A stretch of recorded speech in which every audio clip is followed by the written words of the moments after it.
Hi అండి, welcome to Rajshri tailor. ఈ blouse చూడండి, ఇది ఆల్రెడీ కటింగ్ స్టిచ్చింగ్ ఛానల్లో ఉంది ఈ బ్లౌజు. అయితే ఈ బ్లౌజ్ ఏంటంటే మనకి ఫ్రంట్ డాట్స్ వేసినప్పుడు మనకి ఫ్రంట్ అనేది గ్యాప్ లేకుండా ఇట్లా నడుము లూజు సమానంగా చుట్టూ ఫ్రంట్ బ్యాక్ అనేది సమానంగా వస్తుంది. ఇలా వచ్చే బ్లౌజ్ని ఎలా కట్ చేసుకోవాలి, అలాగే ఎలా కుట్టాలి అనేది కూడా ఫుల్ వీడియో కటింగ్ స్టిచ్చింగ్ రెండు ఉన్నాయి చూడండి. అయితే ఈ బ్లౌజ్ చూడండి, పఫ్ హ్యాండ్స్ అలాగే ఇప్పుడు మనకి మెజర్మెంట్ బ్లౌజ్ కూడా అలాగే ఉందన్నమాట. ఆ బ్లౌజ్ ఎలా ఉందో సేమ్ అలాగే మనం కట్ చేసి కుట్టాము. ఎప్పుడైనా సరే ఫ్రంట్ డాట్స్ వేసినప్పుడు కొంచెమైనా గ్యాప్ వస్తుంది ఈ బ్లౌజ్కి. ఆ గ్యాప్ అనేది లేకుండా ఇట్లా రౌండ్గా చుట్టూ కూడా రౌండ్గా ఉంటుంది.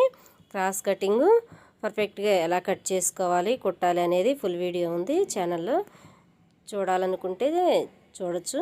వీడియో నచ్చితే లైక్ చేయండి, మన ఛానల్ని సబ్స్క్రైబ్ చేసుకోండి.